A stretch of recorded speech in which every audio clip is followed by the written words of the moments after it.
Dollar. Dirt and money, no soul. Had to go and get it, ain't no time to kick it. Got a stack of flip for my foes. Dollar. Please tell me you can hear me. Don't turn your back and don't neglect me. Just let me know if you need me. Dollar. Let me watch out for my partners. Keep my money long, get my team strong. Let me run away from my problems. Yep, what's good, original crew, man? We're back today, man. We got another body cam visual today. We got when a cannibal vlogs his murder. Is he? That's a deep title.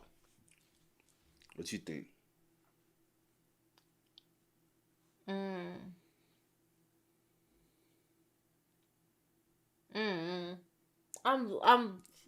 just waiting. I'm just waiting. I don't know what you're talking about. I'm just waiting. Told you I'm processing it. You know it's a little. Okay, not too much.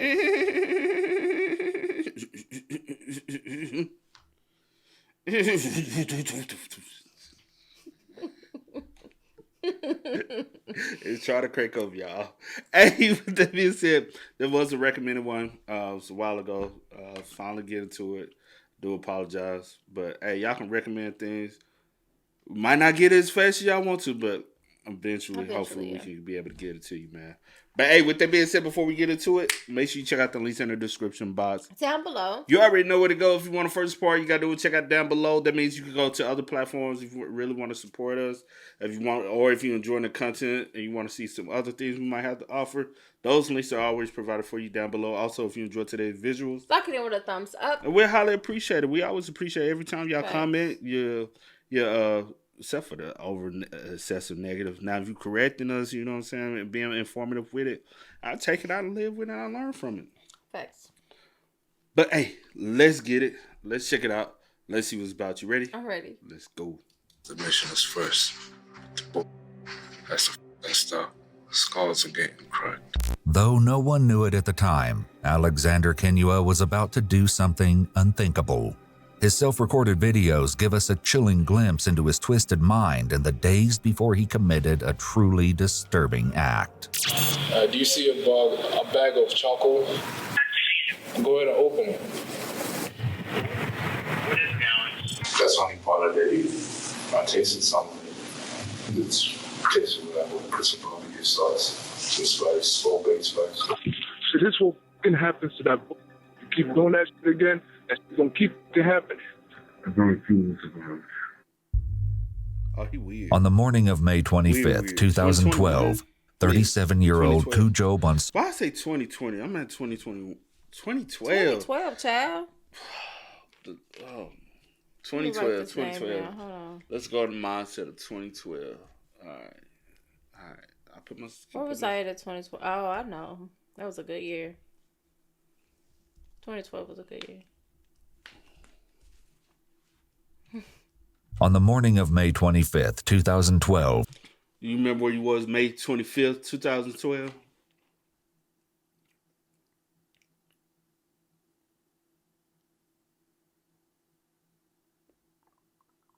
I think I heard around this time. I just got fired. Where was that? Mm-hmm. No.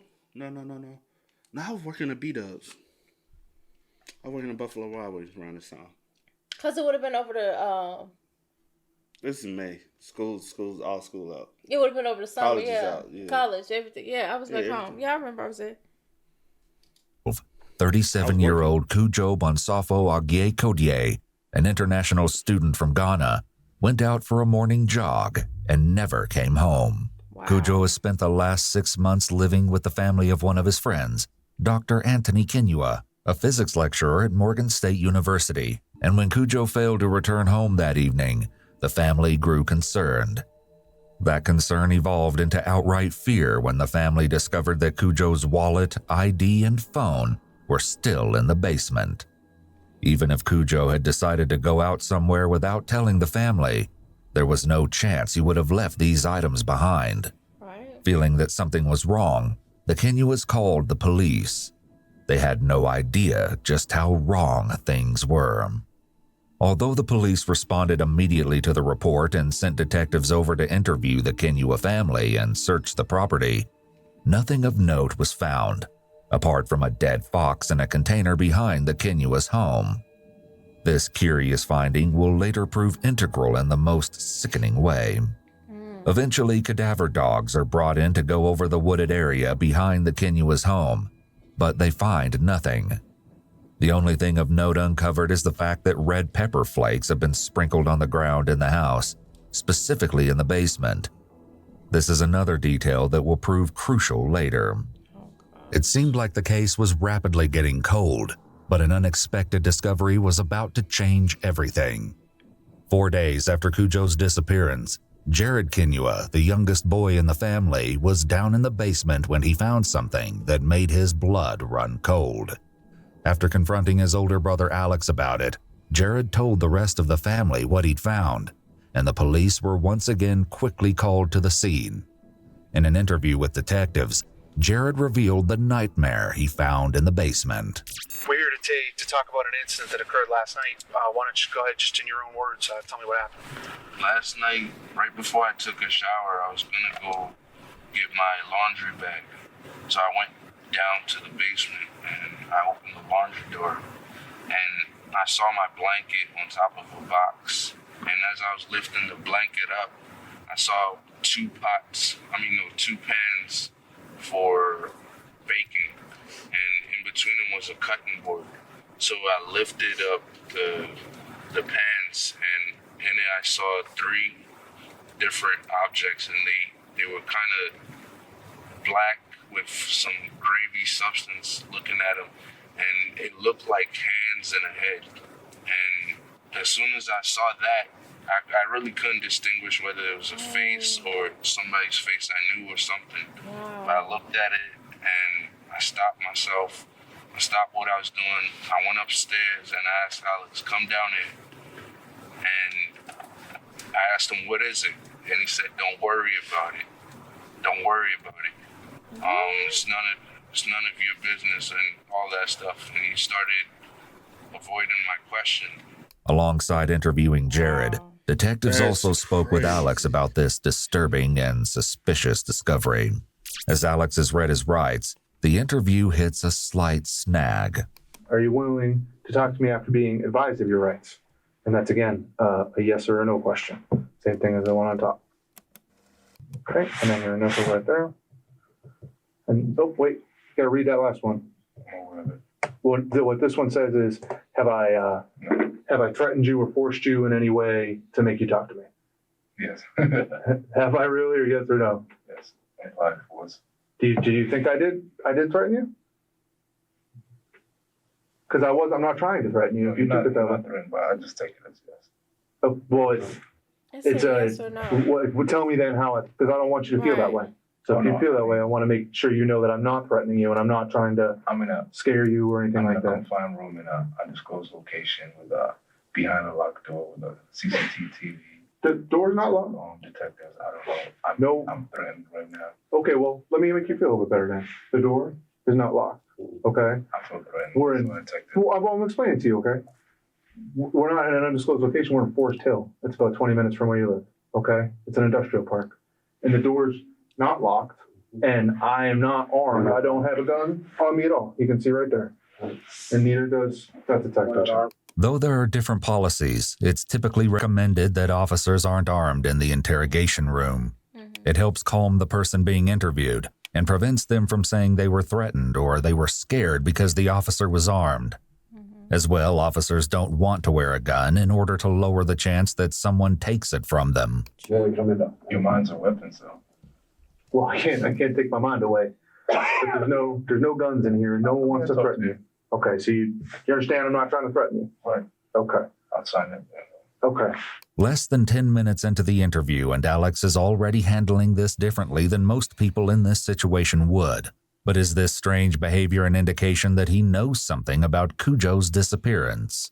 Can you tell me what happened tonight? Yes, last week I collected a jackal foxes like roadkill. And usually I trap animals. That's what sometimes I can catch, sometimes a jackal. But this morning I saw it's like a wild dog. I can give you a description for a wild dog. It's not wild dog, it's like a coyote type. Like they have fur on it. Maybe it had like less than an inch of fur. But my cat was outside, and I just happened to be upstairs looking outside, and I seen a coyote. So I figured, you know what? I remember catching that fox that was roadkill. So I figured, let me gut it up and, try and catch it. Alex continues to ramble about the wild dog for several minutes, derailing the conversation and giving the officers a lot of seemingly useless information. Yeah. But there's actually a sneaky reason he's done this. You realize what your brother thought, though, right? Or thinks. He thinks that it's pieces of Cujo is what he thought. Oh my goodness. Did you realize he thought that? Or you didn't realize so I just said so? He said that he saw it was something that was black and then, like, he couldn't really describe it, and he said he wasn't sure. And he mentioned it to my father and mother. Okay. Nothing but no human skull. Human what now? Skull. Like human parts or anything. Because he said there's a head, and I said there's a jackal head right there. They never mention a human head or human skull. Right. So that's already showing that you were implying that, you know what I'm saying? Or he's speaking in regards to when his brother called him and he was like, hey, this looks He said, like a no, head. he said he never told me he thought it was a human head. Head or a skull. Or a skull. Oh, okay. My You bad. get my what bad. I'm saying? My bad. Let me turn my... I hear him, but I don't hear him. So, even by you saying that, he told the police officers. But he the never police had that never discussion mentioned with it to you. Mm-hmm. You also said he never mentioned it to me. So, why are we even speaking about a human head? What part? Yeah. So, that's what I mean. I got you. My bad. Coyote forks and the paws and the inside. I can bring the intestines in because they're already eaten. Right. So it's just parts of it. And besides, I wanted to skin it, try to make like a dream catcher. Were they parts of Cujo? No. But the dogs that came out today, they were searching and everything. I'm sure they'll pick the scent, Alex is incredibly confident when he uses the cadaver dogs to assert his innocence. Right. But why is he so sure the dogs won't pick up a scent in the basement? One obvious explanation actually has to do with the red pepper flakes that were found scattered throughout the floor of the basement. It's a commonly believed yet disproven myth that red pepper flakes can fool cadaver dogs into not smelling human remains.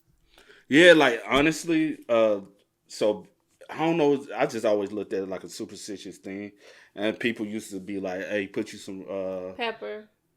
red pepper flakes around your yard to keep, if you don't have a dog or an animal, keep it from coming into your yard. Or if you got like a neighbor dog that's always coming and like pooping or something. Yeah, put you some red pepper flakes down. It'll prevent them from, because they don't want to smell it, It's about the scent and the smell of it. But I don't know how true it is because we've always had dogs, so we never, you know what I'm saying? But that's crazy. What they can do is potentially burn the dog's nose, but this would still not prevent them from indicating remains if there were any. However, as will later be uncovered, there is a far more sickening reason that the dogs didn't pick up on anything in the Kinua home. Still, it's entirely possible Alex But if he lived there in the home, the dogs would pick up the scent anyway. Right? But I don't know what exactly scent they looking for. I think they're actually looking for like an actual like the seeds, cause we've watched another ones like they actually are trained to like be able to scope. I know which one you're talking about, but how you know what I'll smell like if I'm dead? You get what I'm saying? Like what I think sense? I get what you're trying to say. Yeah. But they searching for, if they looking for, I don't know. Yeah, somebody inform me. I don't know everything. I admit it. I ain't perfect. I'm human just like everybody else. Some people are wiser in situations, you know what I'm saying, than I am. They, But I get what you mean. Because you talking about the one where dude was doing stuff with his daughter, and he killed the man and burnt him in the back in that little pit area, and they couldn't pick up. They only got like a couple of skin bone fragments because the dogs didn't hit on it. That's the video you talking about, though. You remember one? Pick up on anything in the Kinua home. Still, it's entirely possible Alex believed the myth about red pepper, especially given some of his self-recorded videos. Now the question is about planning the unthinkable, because now how are the new powers going to use nuclear, biological, and chemical weapons? Sooner or later, the countryside is going to be torn in battlefields. It already is in battlefields. It's slowly erupting. Protect your necks. Nobody is safe, no matter where you are. It could be even in your own room. It could be even in your own school. It could be in anywhere. But why would your brother think there were human parts? Because he's been around animals. He said you guys used to cut up animals back on the farm or something like that. We've cut up goats not far from here no more. But he seems to think that what he saw tonight were human parts as opposed to animal. Well, I showed him the carcass that I actually had, so. He's just confused, you think? I would say he's confused. He's very smart. Alex quickly steals a glance at the detectives after saying this, potentially trying to measure their reaction to his self-contradictory response. With Alex adamantly sticking to his story about the cut-up animal parts, detectives decide to switch gears. You know where Cujo's at? After he mentioned his case, because I remember several years ago, he had a charge. I think it was something on I don't know the details specific. That's the only details I don't know of this case, and he never spoke about it even when he went to immigration. Alex's rambling can also be seen many times throughout his strange and disturbing vlogs. The sun in the sky. The sun is very powerful. Energy the solar flares it can deliver to this planet itself. It can knock out every electronics, every mechanical, electromechanical apparatuses around the world, even in the sky itself. Airplanes will not fly. Cell phone towers knocked out. In an attempt to deal with Alex's knack for rambling, the detectives decide to be direct with him. Yes, did you kill Cujo? No. Did you cut him up? No. Because you're interested to see what you said you dissect these things surgically, did you? No. I've seen morticians do that. Right. I mean, not in person. Do you have curiosity to do it yourself? No. My curiosity does not extend that far. I've been exposed to body parts at an early age. I've seen people's brains blown out. I've seen people dead and everything. Where is that? You know about shockumentaries? Oh. On TV, you're saying? Shockumentaries. On TV? I don't know what you mean. Shockumentaries is a TV program? Shockumentary, yeah. Some of them are on internet. Sensing that they're not going to get anything useful from Alex, detectives end the interview and conduct a search of the Kinyua home, completely unaware of the horror they were about to walk into. In the basement, officers retrieved the charred aluminum roasting pans that had allegedly had human remains in them. Not far from the pans were what appeared to be clippings of short, dark hair that had been wrapped in a paper towel and thrown in a wastebasket. In the laundry room, they find a roasting bag that could usually be used for poultry, scarred by the same charred residue seen on the pan and treated with an oily cleaner. In the room, they also found a camo t-shirt with what appeared to be bloodstains down the front. But this is only the beginning of the disturbing discoveries. Alex's bedroom is locked with a deadbolt and marked with a wooden sign reading, "Either some greater force of terror than death must be devised, or death will not be enough for coercion." Observe the sunlight, the shadows. The shadow. Call me Shadow Man. In Alex's bedroom, officers find the shockumentaries he mentioned, as well as multiple leather whips, a large hunting knife, and 2 machetes. Oh, yeah,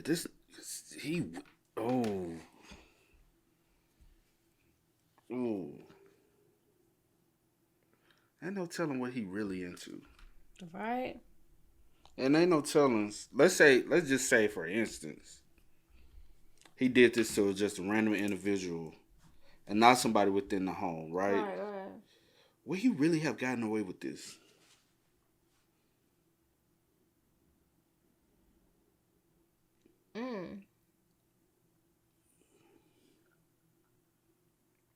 Because the brother, what's his name, Cujo? He was missing.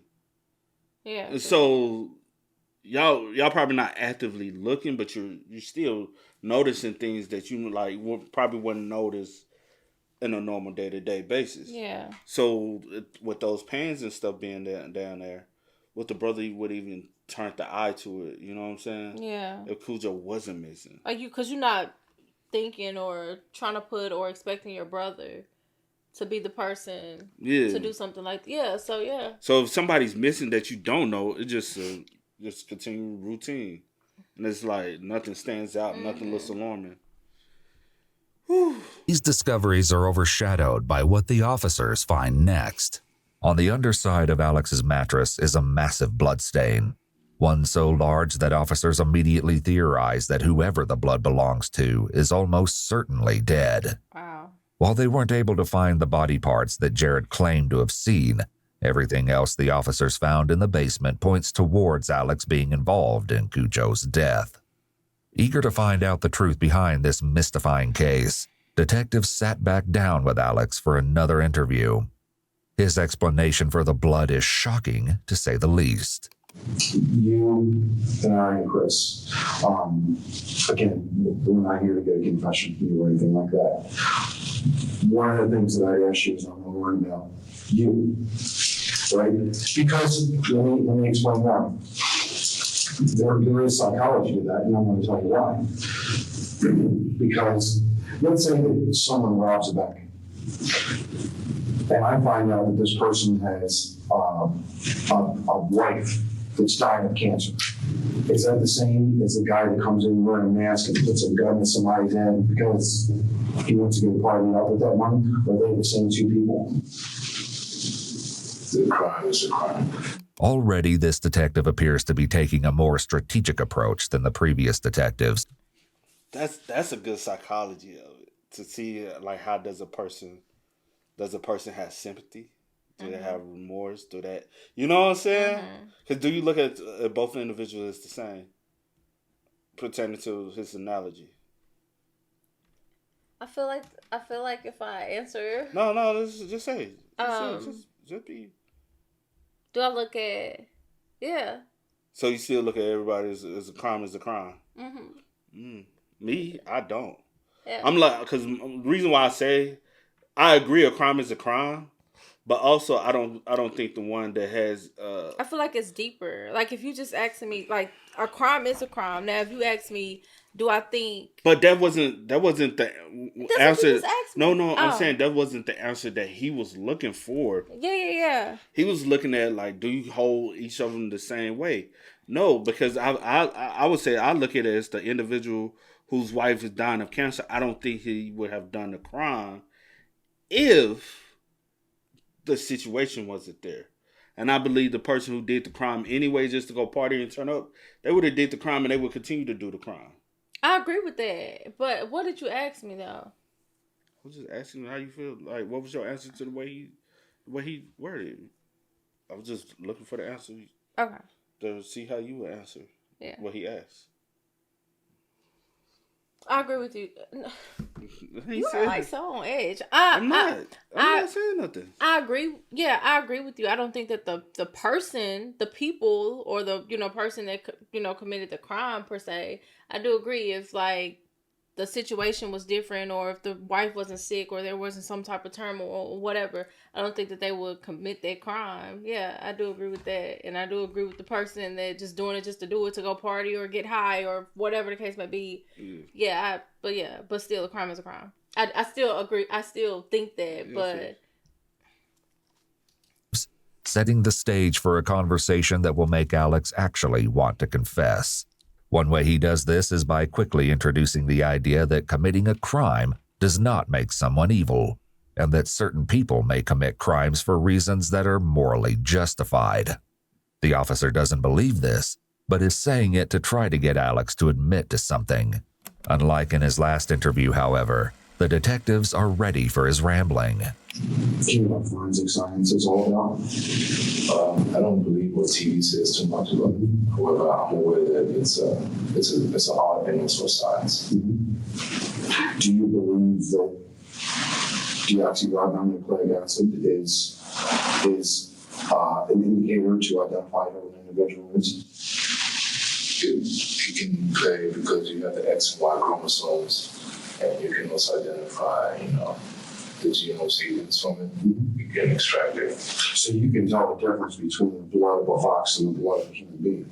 Yes. What do you think the blood of your mattress showed? That's the blood from period. From period? Yeah, a woman's period. And what woman would that be? Oh, she doesn't say anymore. What about the blood that was in the box? The box. That's a fox blood there. What if I told you that it wasn't? What if I told you that that was human blood? Oh, then I have to show you exactly. Was it dried up, especially? There's a little bit of both. Then either that was planted there because I did have the fox there when my father saw me there. He told me to take that out the house from my house. So we take it out because it was kind of smart. So I took it out. While searching Alex's room, police discovered a journal that contained extensive notes on how detectives and suspects commonly behave in interrogations. Some of his notes included, quote, "The capacity for resistance is diminished by disorientation. The end of an interrogation should be planned before questioning starts. The kinds of questions asked, the methods employed, and even the goals sought may be shaped by what will happen when the end is reached. The poorest interrogations are those that trail off into an inconclusive nothingness. The successful interrogation of a strongly resistant source ordinarily involves two key processes: the calculated regression of the interrogatee and the progression of an acceptable rationalization. If these two steps have been taken, it becomes very important to clinch the new tractability by means of conversion. In other words, a subject who has finally divulged the information sought, and who is given a reason for divulging which saves his self-esteem, his conscience, or both, will often be in a mood to take the final step of accepting the interrogator's values. His journal could explain in part why Alex keeps derailing the officer's questions. So, would you say, was Cujo a violent person? He had a tendency, I wouldn't necessarily say to be violent, but you can speak to every witness or even people who knew him. Well, you know why I'm speaking to you, because you knew him very well. No, I did not. No, I did not. I knew of him. I did not know him well. He never shared with me personal information about his life up until he got incarcerated. After then, he started talking. He came out much more like someone different. In 2007, 5 years earlier, Cujo was accused of assaulting a female graduate student at Morgan State University, the same school Alex currently attends, and trying to scare her into dating him by obtaining her social security number and phone number. Cujo wasn't only expelled from the school, but he was found guilty of a fourth-degree offense, stalking, harassment, and sentenced to 18 months in prison. Toward the end of his sentence, Cujo's visa was revoked and he was sent to a federal facility in Texas. Dr. Kinyua, Alex's father, helped Cujo find legal representation.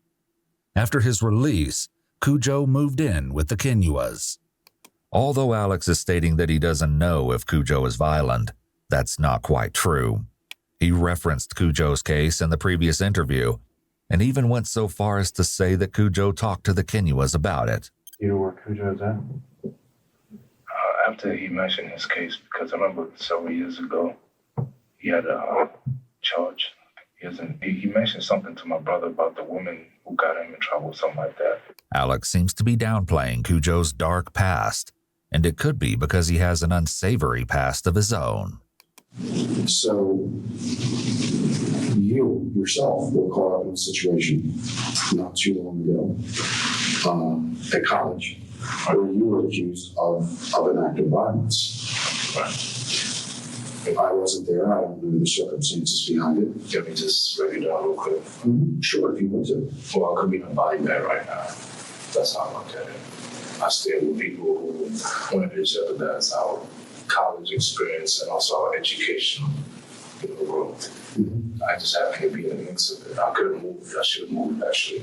But because of that person and their behavior, which jeopardized my safety, bringing people at unknown times, and then pinpointing rumors on me, I'm not necessarily rumors, fear threats. so I had to defend my life. You stop the threat. I mean, definitely had on the only factors that how I went about it, because I didn't go outside to look for him. He came to look for me. He came to our apartment. And he could have been armed, and he is armed some of the times. So your perception is you stopped the threat. He was a threat, and you had to stop that threat. I think that's a fair assessment. Don't you? Okay. Before Alex had returned home from college, right before Cujo's disappearance, he spent a few days behind bars. Police spoke with Alex's roommate, Devin Keys, about Alex's strange behavior leading up to the incident. Hello? This is Devin. Hey, sir, it's Detective Lane. So, like I was telling you before, I wanted to talk to you about Alex, and you were his roommate on a daily basis? Yes, sir. Okay. How long had you guys been living together? We've been in the same dorm for 2 years, but that was my first year actually living in the same room with him. Now, were you a friend to Alex, or you guys just lived together? Yeah, I was a friend of his. Okay. In the last couple years, had his behavior changed at all? His behavior started changing in, I'll say, about December or January of this last year. Okay. What kind of things did you see that made you think his behavior was changing? Well, he just started acting different. People could have been united. This is an ancient mistake that some men made. Why? Why did they let that go?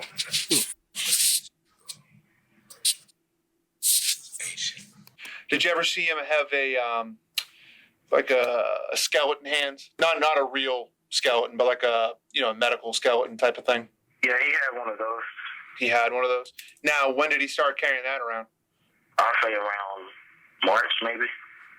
Did he ever do anything in his rooms that were strange or out of the ordinary? He had weird videos that he used to watch, and then he would he had like chanting books or something like that. Chanting books? I call them chanting books because they're not like normal. Well, I don't want to say normal religious books, but I would say something kind of like voodoo, I guess. Voodoo kind of thing? Yeah. The videos you're speaking of, what kind of videos would they be? War videos, like torture, stuff along that end. Other people who knew Alex also noticed a change in his behavior. Alongside carrying a medical skeleton around, Alex started going by the nickname Mufasa. The latter fact became known when an RA had responded to a situation in which someone going by the name Mufasa had broken a window in an apartment building. But this wasn't the incident that resulted in Alex's time in jail. The young man he assaulted down there at your dorm room, did him and that young man have a problem? Like, was there kind of tension between the two of them, or did it surprise you that he did that? It surprised me because, like, just the other a couple of days before it happened, like, they were just talking and about regular stuff, and then that happened. In an exclusive interview with Ewu, Joshua Caesar, the man that Alex attacked, talks about his close call with death. I knew Kenua as an acquaintance. We both went to the same school together, Morgan State University. Joshua said that he was meeting a friend after graduation and decided to wait for her at the apartment where Alex also happened to live. And when I walked through that door, as soon as I crossed the threshold, I heard what I know to be God at this point now. Put your arm up. I felt something waving over me. And so I put my arm up, and underneath my arm, I could see a man standing there with a black sheet over his head. And I was knocked unconscious. The man in the black sheet was none other than Alex Kenua. Wow. Alex had attacked Joshua with a baseball bat wrapped in barbed wire and chains. I woke up in the back of the house. Fortunately, Joshua's friends, Mac and Meriwether, were nearby to intervene before things took an even deadlier turn. Wow. Mac opened the door. He says, "Stay in here. Don't go anywhere." I said, "What happened?" He said, "Stay here." Then he closed the door. About a few seconds later, I hear a bunch of rumbling, dum, dum, dum, dum, dum, dum, dum, and commotion. I didn't know what was going on out there still to that time. Matt came back inside and he said, "Come out." When I came out, there was blood all over the place. And I didn't realize at that time it was mine. With no memory of the attack, Joshua had to ask his friends about what happened that day. He said, well, Max said, we were playing the game when we heard a scream, a shriek. We ignored it. So Merriweather said, nope, that didn't sound right. And opened the door, and he saw Kenya was standing over top of me with a knife. There was a struggle and a fight over my body. That noise and commotion I said that I heard in the restroom that I was waiting in till Max said to come back out was them fighting off Kenya a second time from coming in to get back to me. Mac and Merriweather bravely. So why the fuck was he even out? That's attempted. Why was he able to get out? I'm saying. I'm asking you. Is that what you're saying? Yeah, I'm saying why wasn't he in custody? Why wasn't he in jail? Like he should have been in jail for attempted murder. Like he shouldn't. And the family should have been aware and keep a secure eye on him. And the first situation, as soon as Cujo went missing, Alex, you back in the house. Cujo missing. What the fuck have you done? I would have put 2 and 2 together some way, somehow. That's not a coincidence. It's not at not all. To me, not in this situation when you literally just attack someone. And the way you attacked him with a bat, with barbed wire and chains and a knife, like a lot of stuff. Like what? You literally standing over somebody's body, ready to. That's insane, bro. And some families just be so nonchalant about certain shit. From coming in to get back to me. Mac and Merriweather bravely fought off Alex until he fled to a nearby wooded area. He was found by campus police shortly after and charged with assault and reckless endangerment. After paying a bond of $220,000, Alex is paid a bond of $220,000. That's $22,000, 10%. Oh, excuse me. You think I'm paying that much money to bond somebody out? That's a waste of money. Daddy got it, don't he? Especially what you did.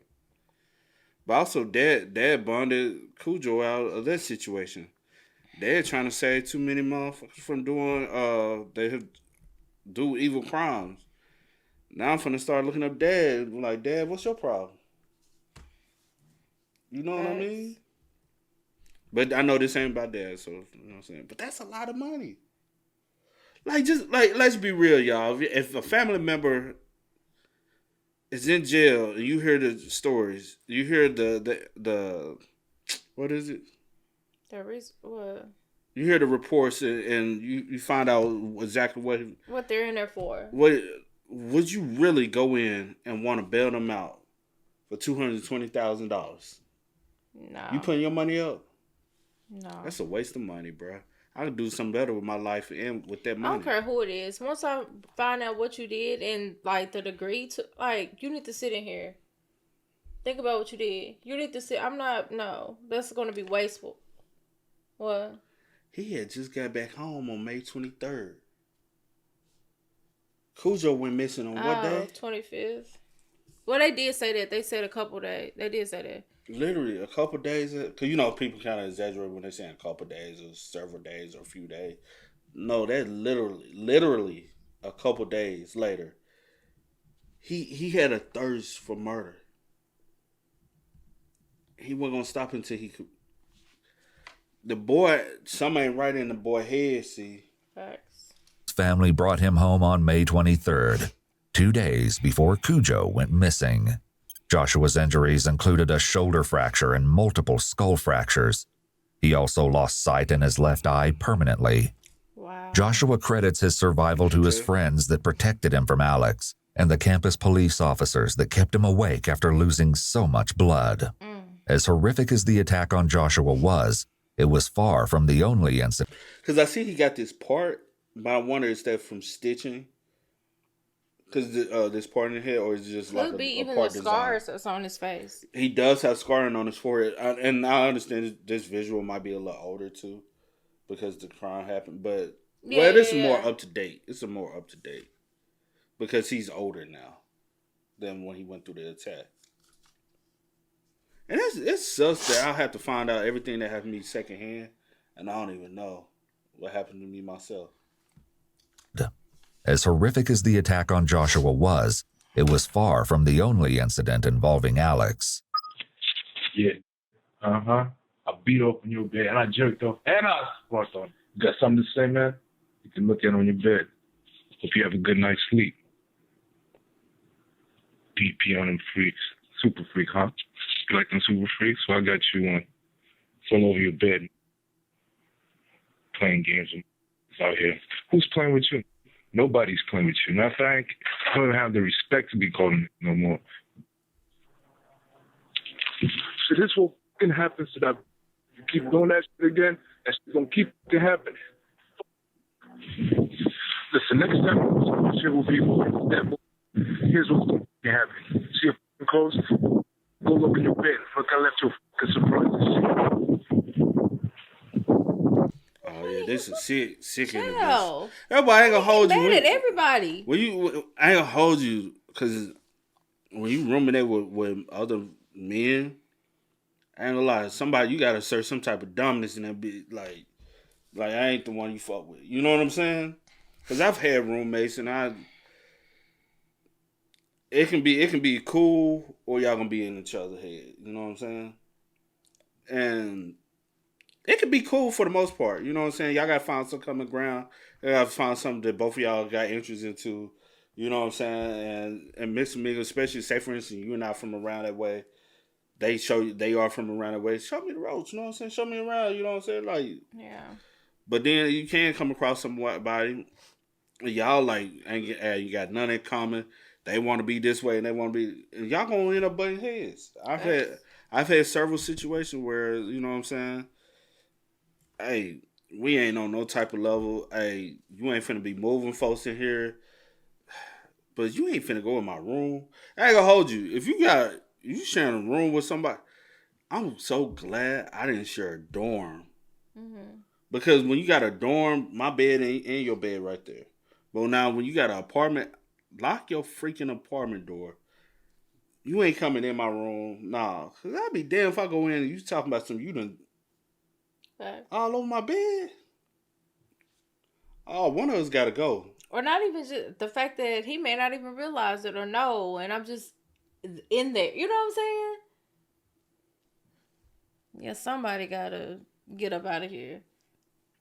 The easy way or the hard way, but I ain't gonna lie, this crazy motherfucker, he wanted to go with the easy way. And I don't mean no harm personally. I just remove myself from the situation. Because I'm not, especially when if I notice that something's like going on or you just on some type of other type of time, I'm going to remove myself. I ain't gonna lie, there's been times where I used to come back to my apartment and I'd be like, all right, let me brace myself. Especially because I had y'all, in college I had a roommate and he moved his, two of his brothers in, one of his brothers, girl, whatever, and they kids. The kid, yeah. And I used to come in, bruh, folks be eating my food up that I done went grocery shopping and bought. Yeah. You know what I'm saying? I'm coming in from work. They just all smoking, chilling, having a good time, using my dishes and shit. Just got a powder. And I'm like, damn, what the fuck, bro? What up, bro? How it work? Oh, cool. Because you got to kind of judge the situation. You don't just go in and attack the situation, especially when you outman. Mm-hmm. That's like, you know what I'm saying? But you like, all right, bro, how I'm going to deal with this situation? It's just, it's a horrible situation to be involved in, you know? That's just me. I can't be roommates. Devin also had some insight into this incident between Alex and a fellow Morgan State student. Are you familiar with something when Alex maybe went into somebody's bedroom, did something on their bed? Did you hear that story? Oh, yes, I heard that story. Okay, who told you about that, Alex or somebody else? He told me. And what did he tell you? He said that somebody disrespected him, so he disrespected them every time. And did he tell you what he did? He went to the guy's bedroom and on their bed. Did he tell you how they disrespected him in the first place? No, he wouldn't tell me that. Okay. Do you think there really was an argument between him and that gentleman, or you think this is just something he was imagining? I would say it was something that he either imagined or he just took out of hand. It wasn't just Alex's friends who had to deal with his baseless accusations. And right now, I'm following somebody who I thought was watching over here getting a phone call. Not even him. See right there? All in the world will make sense. All the names are put on the board. Now, as it tells the story, and then unfolds as the scarecrow has returned. And the little boy that was picked up has released the scarecrow to killer crows. He must each individually face deal with crows.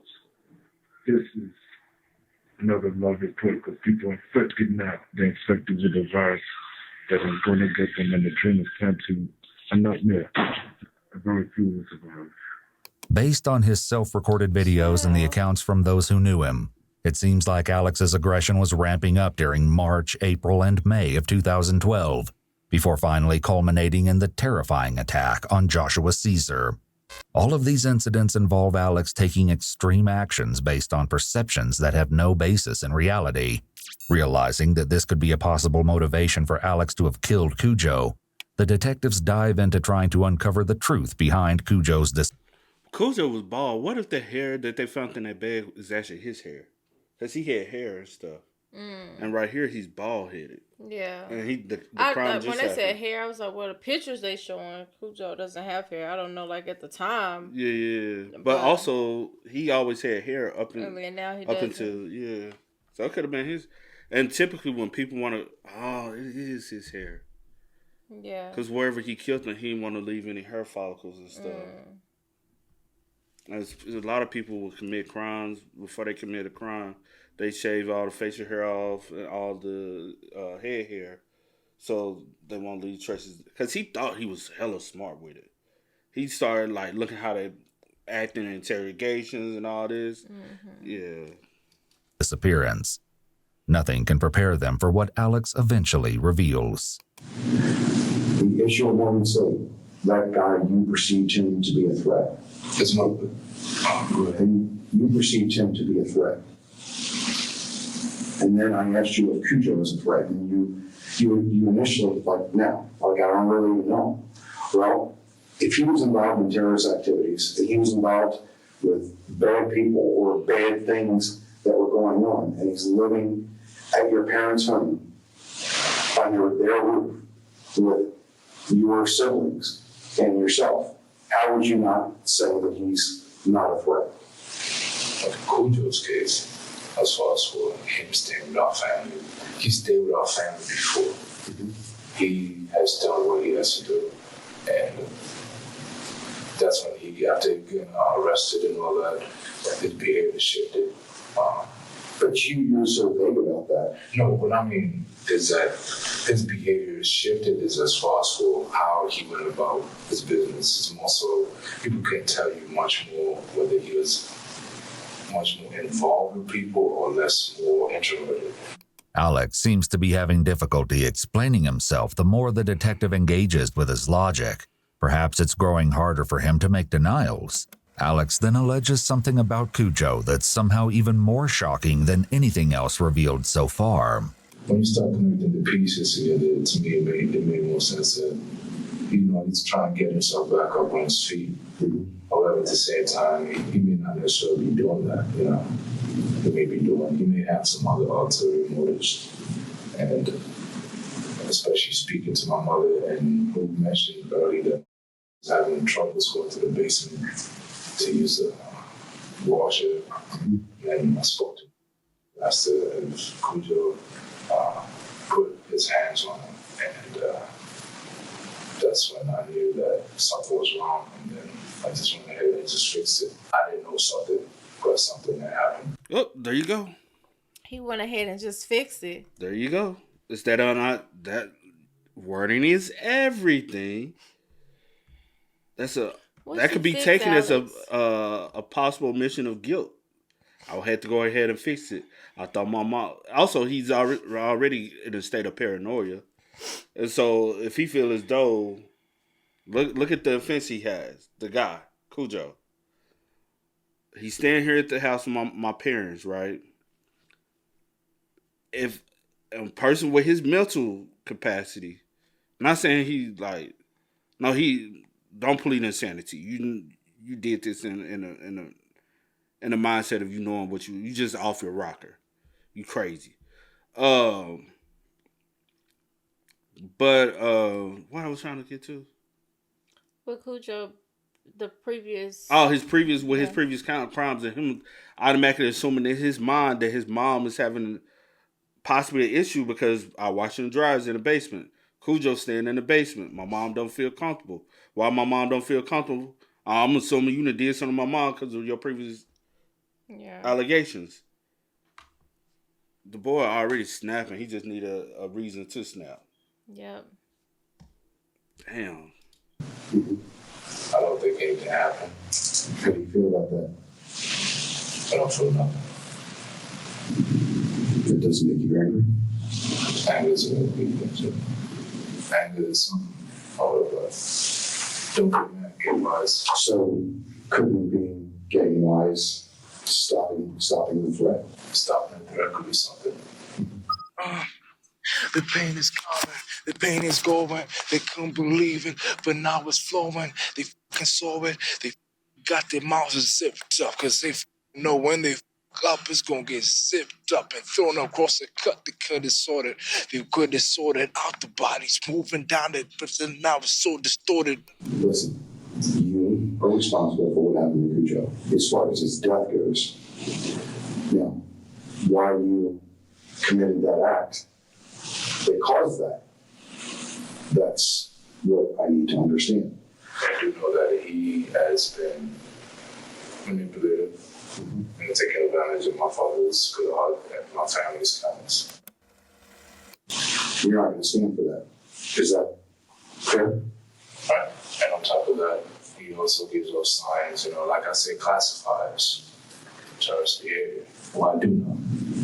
But I know how he acts and everything because you look at my bookshelves and the type of books and material that I read, like with him, he sat directly next to my library where I have those type of books there. And every time I noticed, he would go through them and he would look at me like, he would give me a certain look. He would give me a look like, anybody see them books you reading in the movies you watching would look at you and look like, boy, why you into this stuff? Because after a while, I feel like the more you like indulge, especially when you're not as like strong to have a strong mindset to separate the two. Like this is just a book I'm reading, opposed to like this is my reality. I do feel like it does drive people. Some people they try to make it their reality. You know what I'm saying? I used to tell you all the time. I got a cousin that used to creep me the fuck out because he would be into weird certain things and he would have certain books and push certain narratives. You know what I'm talking about, right? Mm-hmm. And I started having honestly, I just went to start having certain conversations. Like he on some D shit, but he ain't on no shit like this though. I don't think. What you think?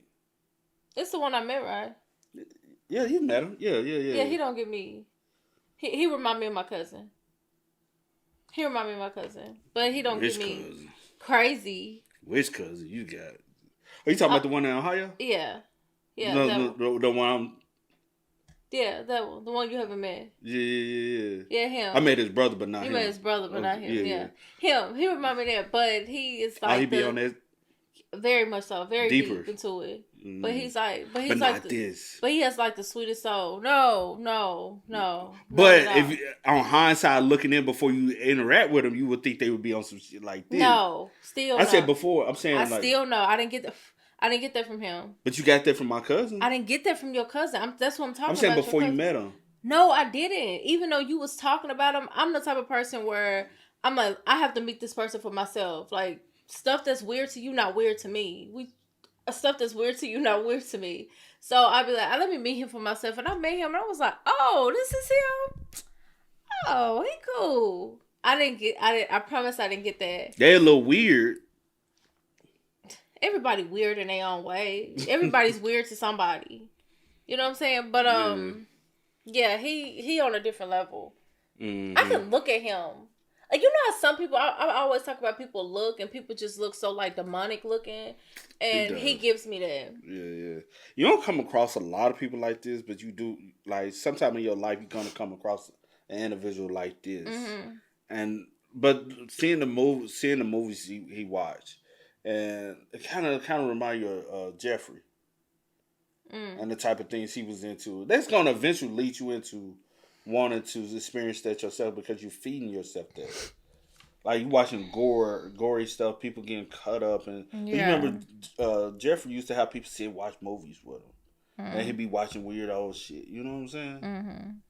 He doesn't want me to find something. He can hide something. So every time I would come downstairs, he would rush to hide something. I'm like, what is he hiding? What is he doing? Whenever I went to my room, my things were moving around. So he was definitely in my room. Warning, please. Why you? Because you don't live at the house, right? So every time you say every time I would come back, I could tell he was in my room. What if your parents went in your fucking room? You're not actively living there because you stay in a dorm or an apartment. Just because he's there at the house doesn't mean he's the one going to your room or going to anything. Your parents also live there. Your brother also lived there. Your brother said he would go in the basement and wash clothes. Wherever you had yourself, bro, you don't know who's touching. And you may think, like looking. you said, you may be so like you want to find some type of reason to hate this guy. You were like, I didn't have that like that. Boy, you've been gone for months. The way he would look at me. Okay. It could be conversation he hearing your mom and dad having about you. And so he looking and be like, side eye or you he be may like, not even be looking at you any type of way. You may just think. true, Some people do be in their own head and thinking like, oh. That's true. You know what I'm saying? So, who knows? Yeah, you hit you because he even said that about other individuals on campus. They were staring at me. Motherfucker, half of the people y'all be thinking staring at you, they looking past you and they seeing something else. You just in it.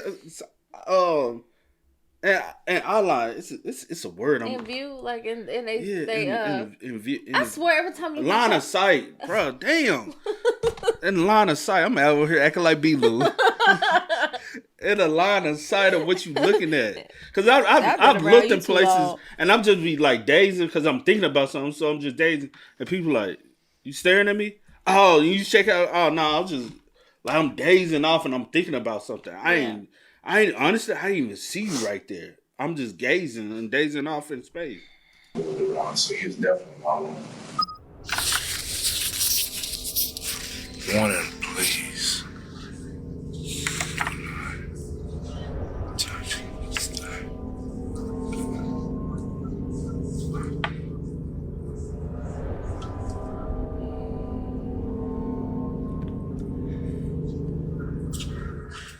Tell me what it was that you thought when you said, this is it. I asked Scooter to put his hands on me. Thought about it or dreamt about it. So, was this something that you planned or was it fairly evident when you confronted him? I didn't confront him. I told him already that night. Tell me. I mean, what did you say? I spoke to him briefly. We arranged my side of the room. Me and him take all his shit to one corner, put all my stuff there, fixed up everything. And I just asked him some brief questions because he started working out and all that, trying to do his muscles and all that. I was like, don't fight, especially people who come to my family. They're in the same room. Is that what I'm taking from me? Because he said, I pulled him to the side, I told him whatever, touch myself. I took all his stuff to one corner. Like, are y'all, do y'all share the same space? Or does Cujo have his own space? I'm just a little, I would like to know that because if y'all are in the same room, yeah, your stuff may get a little, touched or out of place. I have to share the same space as well. Yeah. Like, I'm not trying to, Ain't no tell. I don't know. That detail. I'm trying to read it, but yeah. That detail might not be able to, fully understand the living arrangement. But this was all premeditated anyway. Especially when he found out when he couldn't get the first guy he wanted. He came home. It was either he was gonna get his family, somebody in the family, or he was gonna get, you know.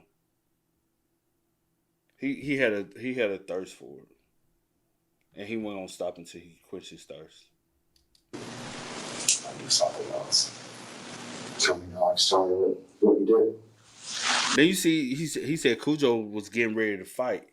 I don't fight. Cause you see, he got all these weapons. I got a bat with barbed wire and chains on it. I got brass knuckles. He don't just, you know what I'm saying? He gotta have weapons, multiple, like dangerous weapons. I don't fight, especially people who come to my family. I do something else. Tell me, Alex. Tell me what you did. I mean, is this confession? Yeah. So how did you kill him? I won't say I killed him. Now, tell me asking you that, though. So basically, I spoke to him, and that was it. And then what did you do? After speaking to him, she hit him with a hatchet, she hit him with a pipe. I won't go into detail.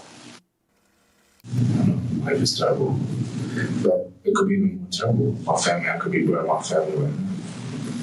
With this proclamation, Alex has fully admitted that he believes he killed Cujo in order to protect his family. I only know the truth. So again, you're a logical, well-thought man, right? Who was there when you took his life? Just you and him? Because he can't talk. Just as the detectives start to make progress, things take a turn for the bizarre.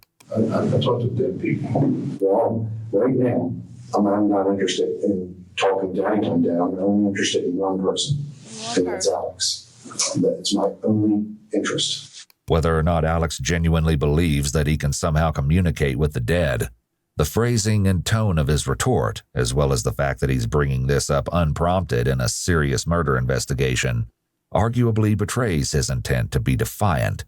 He doesn't want to roll over just yet. Detectives have to once again do their best to get him on track.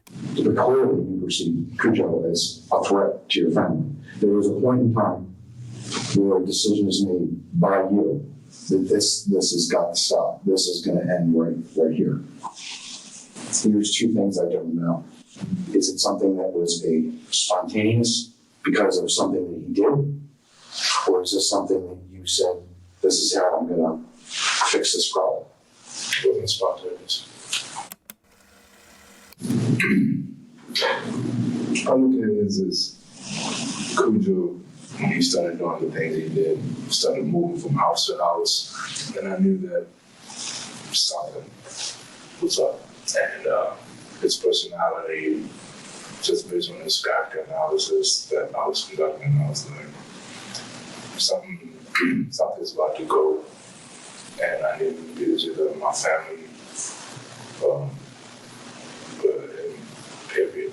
He got it up. And I just played some music and went to work. I know what you mean by you went to work, but I need you to explain to me how you went to work. I'll give you that with the cigarette and a tape recorder. After hours of grueling investigation, Boy, we had already knew you had killed the man. I don't like the gruesome details. I don't think we read for it. You know what I'm saying? This man said, Cause did you kill him prior and then went to work? I was like, honestly, I thought he was saying he went to work, like, as far as like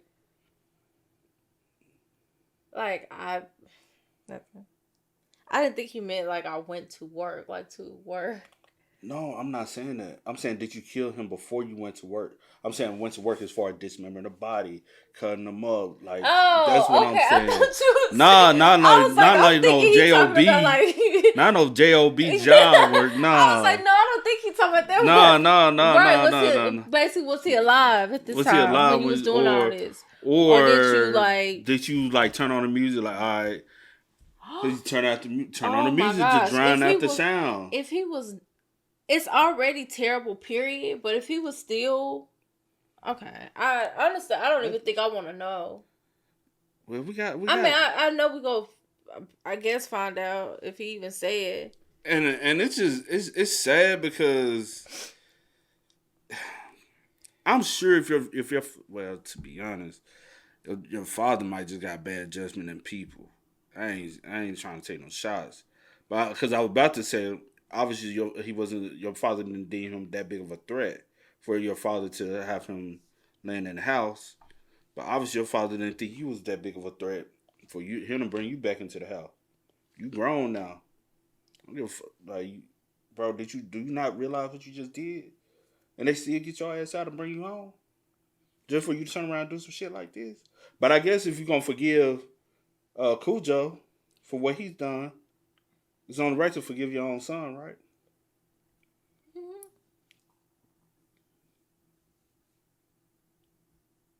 Cujo did a lot too, but he can put that to the side, forgive him, give him a second chance. Some people are just like that. They gullible. That's not what I was about to say. But some people do just have like this huge heart and they want to help everyone, or they feel that they can help everyone, or they hate to see, someone that they have built this relationship with, or some type of, Some people don't want to be helped though, because I don't think he wants to be helped. I don't think he thinks nothing wrong with him. But I wasn't talking about him. I was just talking about the reason why the father probably brought like Cujo back. Yeah. That's just probably just the type of person he is. He just like to help people, got a big card, and Yeah, I feel you on that. It's just, man, like, this shit's sick, bro. And the fact that, like, I wonder, did Cujo, like, was he aware of anything? Like, I wonder, did the family kind of have conversations around? Because, like I always say in every one, you have inklings. But only thing in this situation with Alex, a lot of people said he went through changes kind of soon. And let me also say this too, with the friend saying that he really noticed the changes around December, January, something like that. Yeah. Kind of end and beginning of the semester. Right. So with that, does he go home for breaks? So is he around family during this time when he because he was in his room some of the time. Is that his bedroom or his college? I don't know, making like his bedroom at college or at home, making those videos and stuff. When he was making those videos, some of them he was on campus, because you could see the outside of the buildings and stuff like that. And then he was with his roommate when he did. So what I'm saying is, like, when these changes started to occur, was he around his family during this time? I doubt it. You know what I'm saying? Because I'm like, well, maybe he was at school most of the time when things started to shift mentally, and they really didn't notice, and the situation happened, and then like, hey, you coming home, whatever the case may be. It's May anyway, so you out, right? You out, yeah. But it just depends. But like us in college, we had campus apartments. Both of us had. We didn't go to college, go to the same college, y'all. But we both had our own apartments. But I never went back home during the summer. Once I had my own apartment, I was always up here. Yeah, same. I stayed in the dorms too, though, and our dorms. And in the dorms, you gotta get the hell up. We had to leave. Like during breaks, you had to move out. Yeah. Which was so crazy.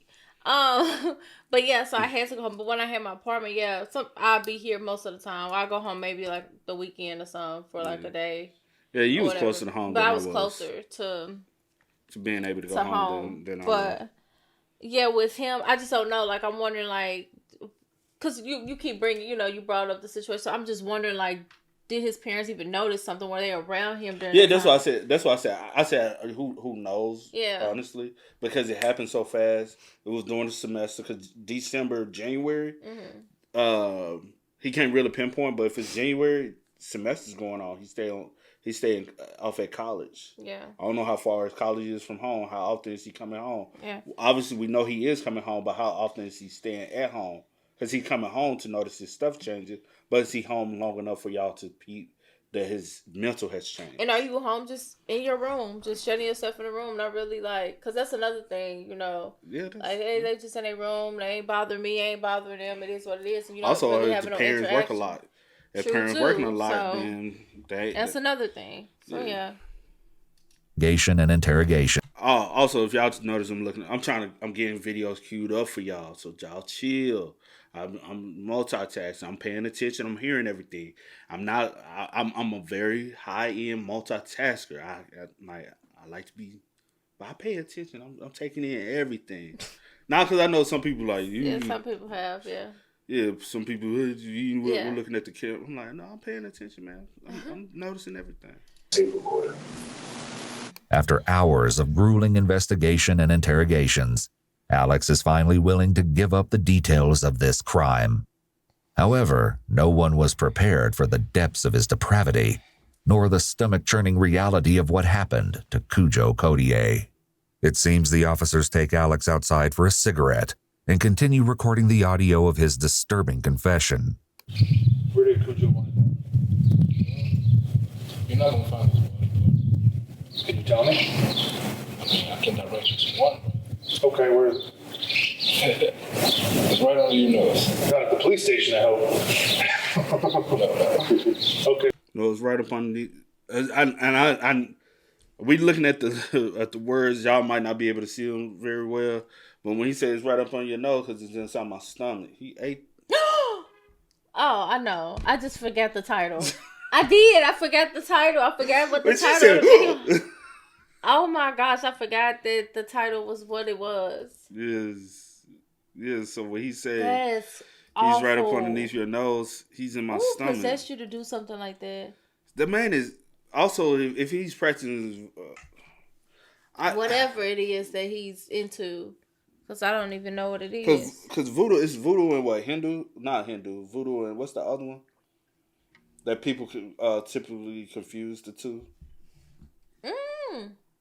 Because voodoo is is a religion, but it's another one that practices more darker side, and it's another. Like witchcraft? I don't know what you're talking about. Wait, what? Well, one is in my stomach. Is in your what? In your stomach? Go eat some food. Are you hungry? Or are you fasting? Are you starving? Are you marveling? What's going on? You will go eat food and you want to go eat food. You are wrong. Man. What part was that? What part was hot? As startling as this admission is, Alex isn't done with the horrifying reveals. When did that happen? Yesterday. Yesterday? The other body parts, are they, can you give me an idea where they are? You might be able to know. You might find them. Did you put them in the rest of the body? Is it the rest of the body itself? You just cut out certain parts? Or? It's dissected. That's dissected? So I mean, what charges am I facing right now? I mean, I'm already facing 30 years. So, what charges am I facing? What charges will you be facing? Well, from what you're telling me, you took his life, yes? Okay. So, I'm asking. I know it was rhetorical. I shouldn't have said that. Did you take his life? I mean, he's not in existence. Okay. I could have helped him. Bro, he is like... He know how, because he studied this. That's what he's doing. He's going off of yeah. Fake his death. Obviously, that would be murder charges. I mean, you're a smart guy. I mean, you know what they're basically going to be. Let me what's over. If you can tell me, are there pieces of Cujo in and around in or around your house? Excuse me. Is that a yes? You looking for his head? Yes. Well, his head is taken care of. Is it in the? How is it taken care of? Can you tell me any more than that? They trying to, cause they want him like more of a confessionary thing. He's talking around. Mm-hmm. He's insinuating without telling. So anything he say is speculation. Yeah. And so he's trying to play the smart game, which is actually you're dumb. You're very. His head is. Do you have anybody at the house right now? Mm-hmm. Can you get him on the phone? Sure. Through the phone, Alex guides the officer to his gruesome leftovers. to the dining room. Okay, there's a big cabinet, a white cabinet that has like glass shelves on it.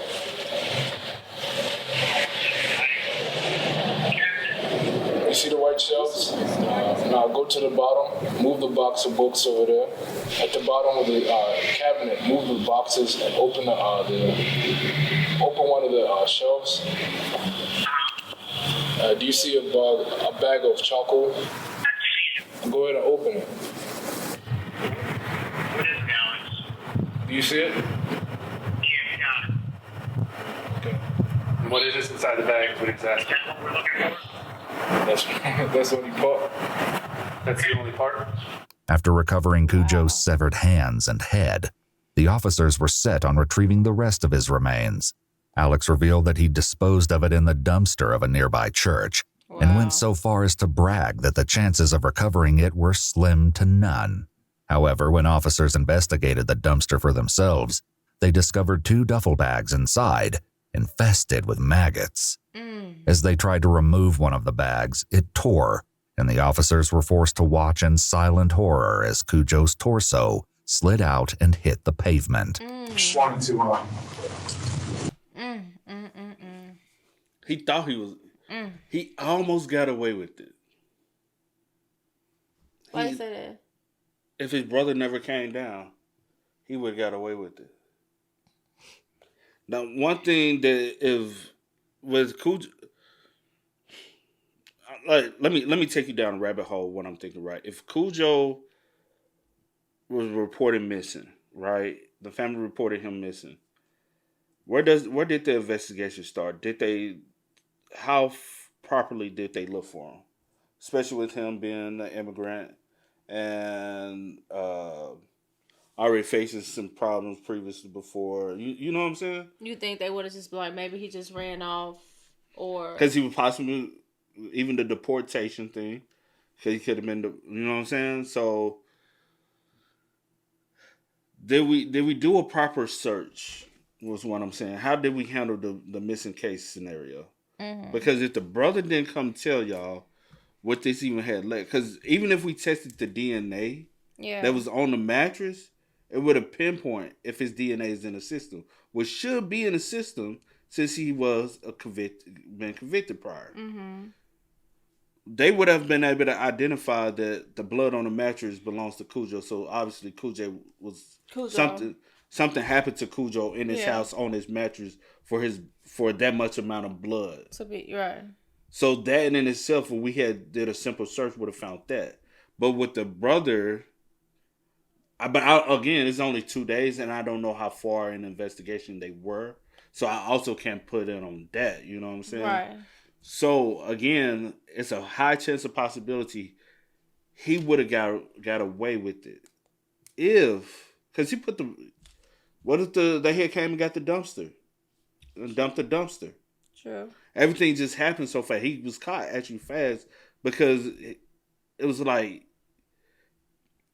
why were you trying to preserve and keep the head and the hands? But I do know in some practices that's like a souvenir. Mm-hmm. Because whatever religion, whatever thing he's teaching himself, it could have been a part of being a souvenir or a keepsake for him. He was going to keep the head and hands for something. But when his brother found them, he had to do something else with them. That's the reason why he put it in the charcoal.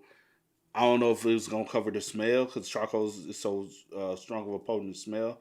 He didn't have time to 100% get rid of it and remove it out the house and take it somewhere else. So I don't know if that was part of it. Like he just was like, damn, I ain't got, you know? Yeah. So I wonder, could he possibly have gotten away with it? Again, if his brother never went down to the basement. And discovered that. Yeah. Mm-hmm. You think he would have? Honestly,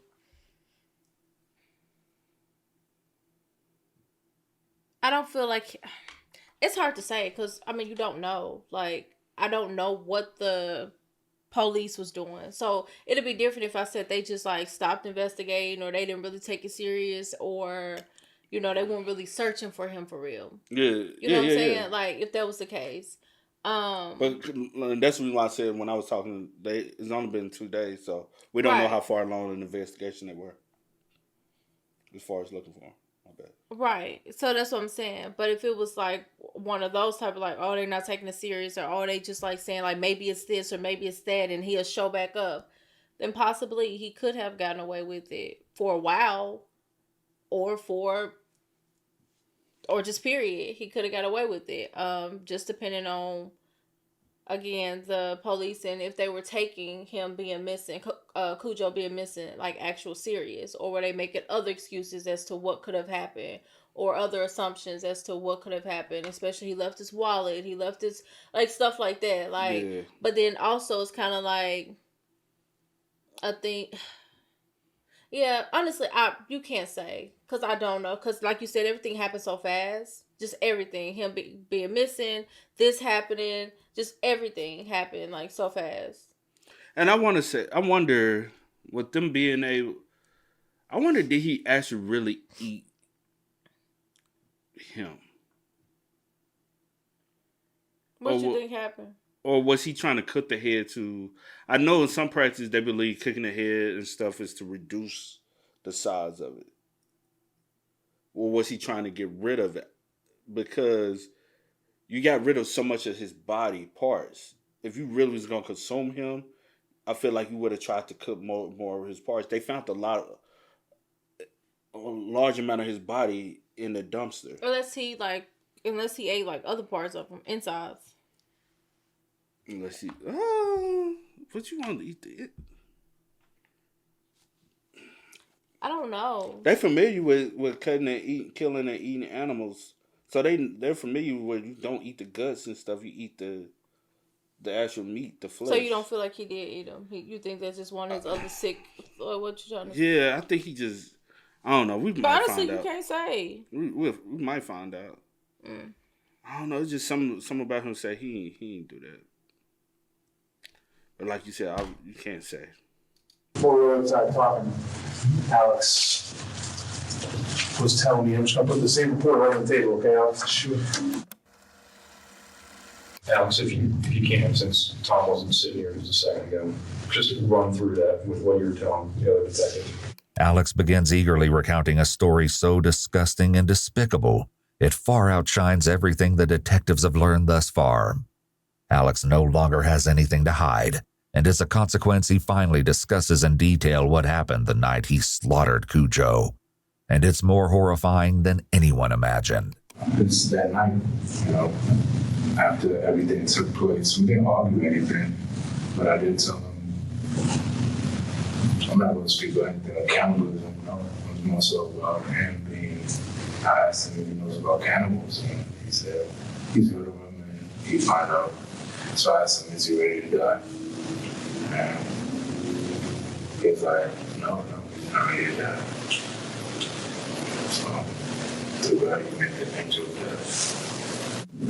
And then what did you do, Alex?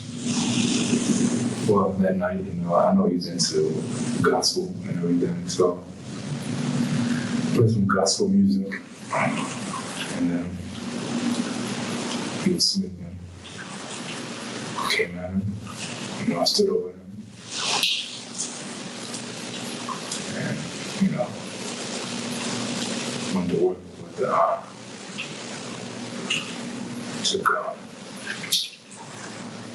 took the axe. Wow. That's what I meant earlier. What?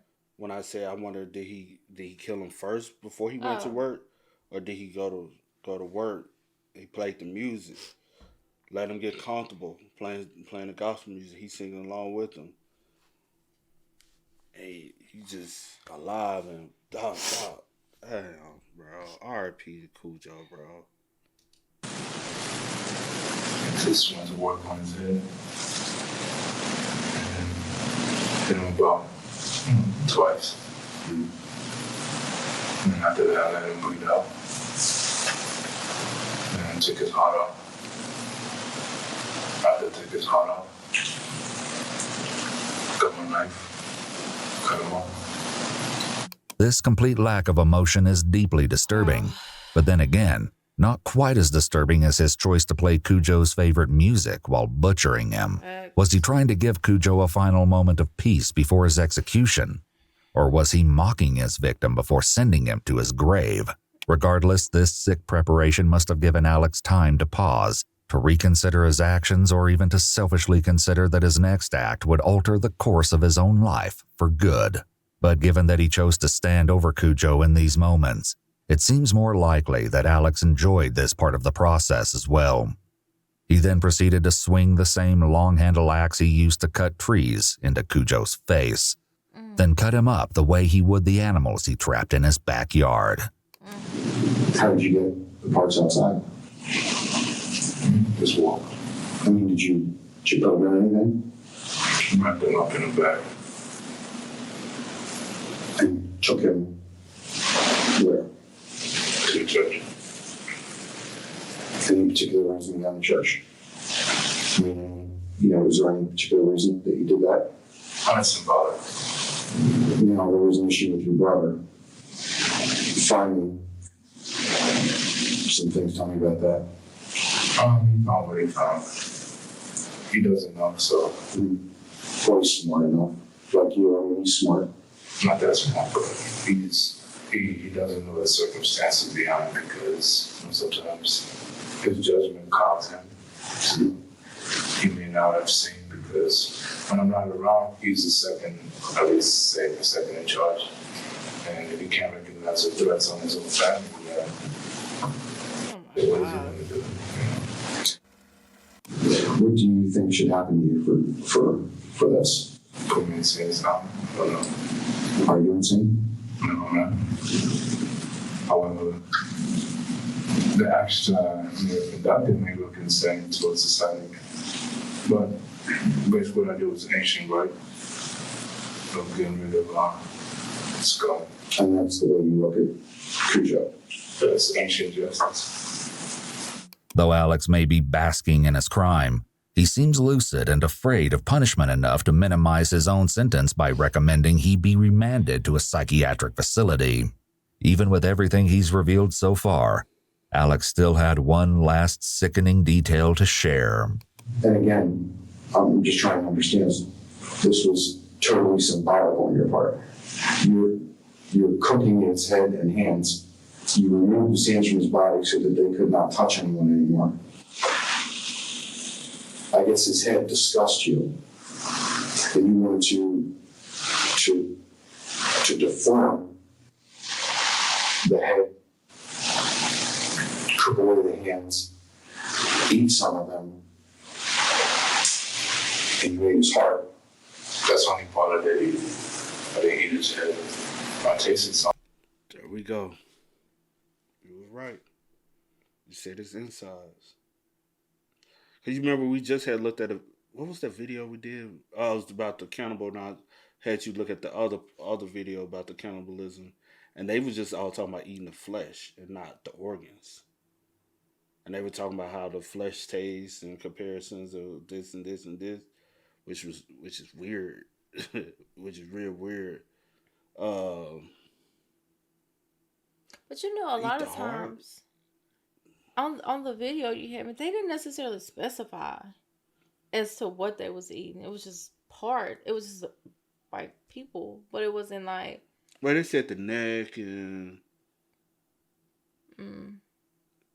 Which one they said tastes like lamb? What's it say tastes like lamb? Goat? What? Then they said other parts taste like. I honestly, pork. when you showed me afterwards, I tried to get it out of my head. I wasn't even trying to remember it, to be real, because it's disturbing. But then with the diaphragm, it gave you like different parts and what they are, I guess, texture wise and stuff similar to. Anyway, yeah, disturbing. But yeah, this some sick. This sick. This is very sick. That's the only part I did eat. I didn't eat his head. I tasted some of it. It's tasted whatever. Put some barbecue sauce. Did you use some barbecue sauce? Yes. Some spice, whole baked spice, the whole bag, some sea salt. How do you feel now? justice is served. That's how I look at it. As sickening as this reveal is, it also could potentially answer one of the remaining questions. The police brought cadaver dogs to the Kinyua home, and they did not indicate that there were any human remains. And yet, Alex had butchered and eaten parts of Cujo in the home, and he had a blood-covered mattress in his room. The reason the dogs didn't pick up on the scent could be due to the dog's training and experience, as well as the training and expertise of the handler. If a dog is not well trained, or if the dog is being used in a situation for which it is not trained, such as live detection versus human remains detection, the dog is likely to fail. It's also important to note that by cooking and seasoning the body parts, much of the scent of the remains was destroyed. The dogs look for things like skin cells, and cooking would destroy them, potentially throwing off the dog's ability to detect the remains.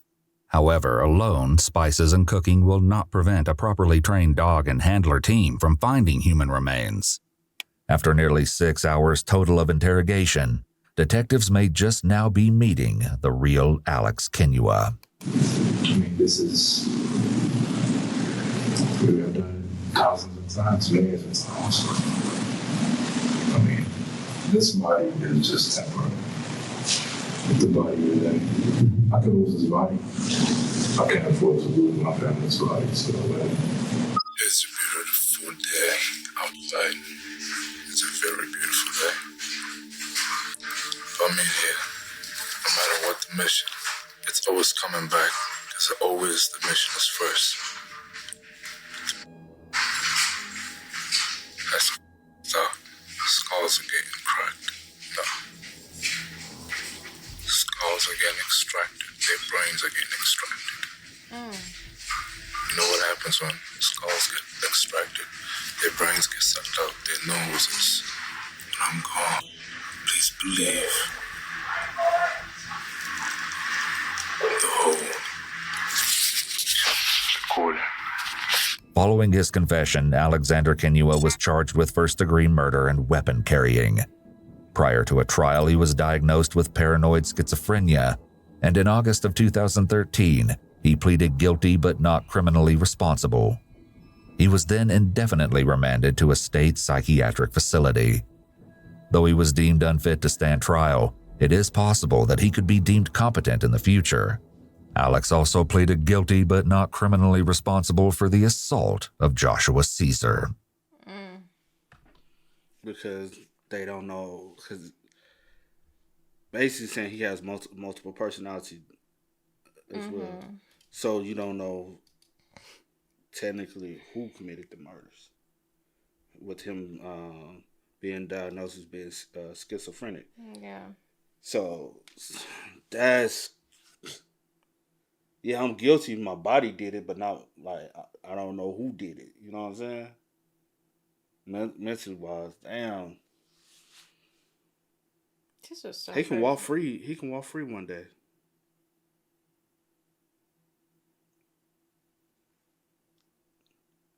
But they said permanently remanded. Cause you know sometimes when we see the ones, like say for instance, like the one that was it in Florida? Mm-hmm. Like that one where they basically said that he would he'll be held in the facility and and possibly able to get out one day if they deem him, just like with the other guy that I had showed you that now is like free after doing what he did. He was in one and now he free. But with that one, it says that, he may be deemed one day to be able to stand trial, or once they do their time in the facility, that's what it is. Like, they don't go back. Like, I don't know how that works with the wording. I'm a little confused with that, because normally it's like when they're in the facilities, if they're ever deemed to, be able to be in society again, then they're released from the facility. Yeah, so and not like I do know the one in Florida. The one in Florida, they deemed him, and they did state that if he's ever deemed to be like, I guess, quote unquote, the word fix,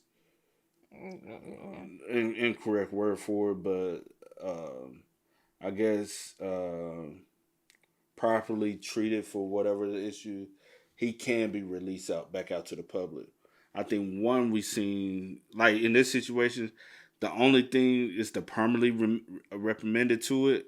I'm like, so that one's kind of a toss up. That to me, I'm thinking he's gonna be in there for the rest of his life, or to they seem as though that he has gone through appropriate enough psychological evaluation and treatment and stuff like that to be able to deem that okay, we don't pick up on the signs, we don't pick up on like, so he seems as though that he might be. You know, something with situations like that, like when it's like so like deep and like so far like gone to me, because you have some people where they had a stories where you know they was having this thought or that thought or whatever, but they were able to, you know, overcome it. But I feel like when people like have actually acted upon things and it's like this deep and like y'all just like, you know, release them back out into society or whatever the case may be, like how can you like 100%, I guess you really can't, you just kind of like, you know, but I was about to say, how can you like 100% say and believe wholeheartedly that something won't trigger something for them to like go back down that, like, I guess you don't know. It's kind of like a toss up. It's kind of like, which is scary for like people that you are like really, you know, that's scary for them to now just be walking like. On this one, say he is indefinitely committed to a Maryland mental institution. Institution, yeah. Okay. And definitely means forever in my eyes in this situation. Not even if he, and it might be because of the degree. No, because the other dude, he straight ate them. He did it was yeah. Actually, his was worse. They both bad.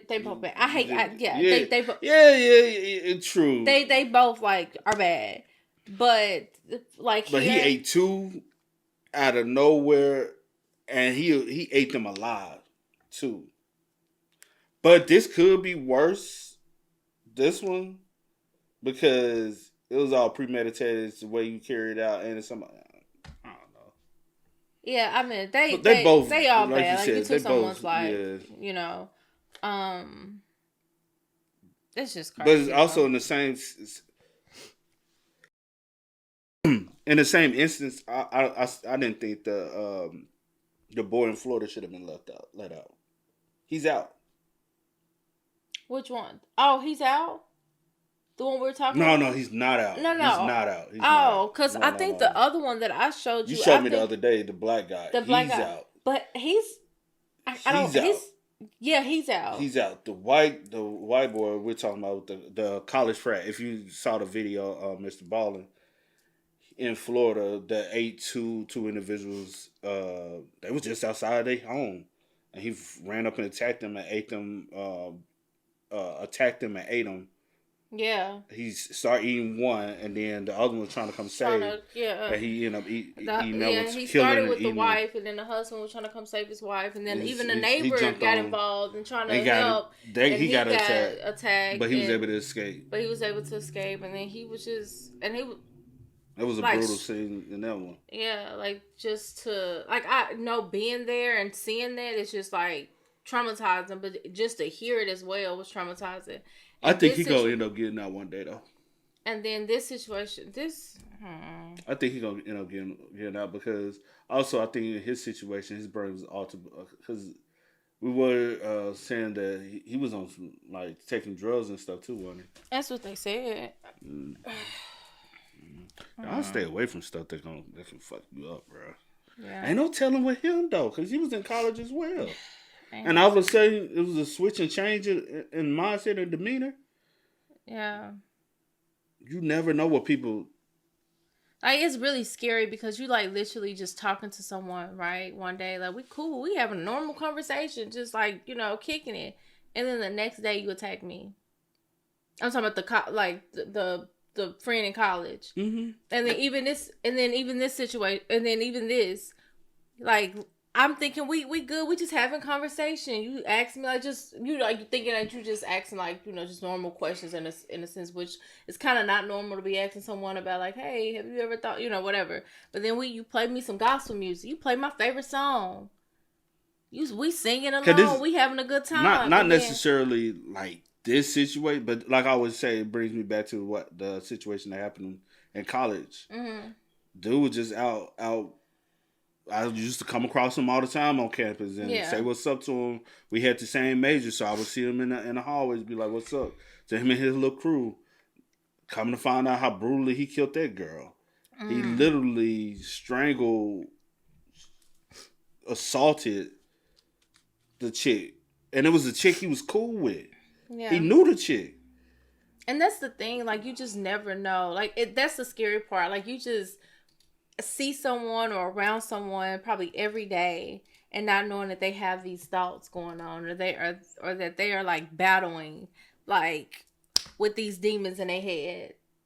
And I think that is like, that's scary, because you just never know when someone is just like snap, and that's that.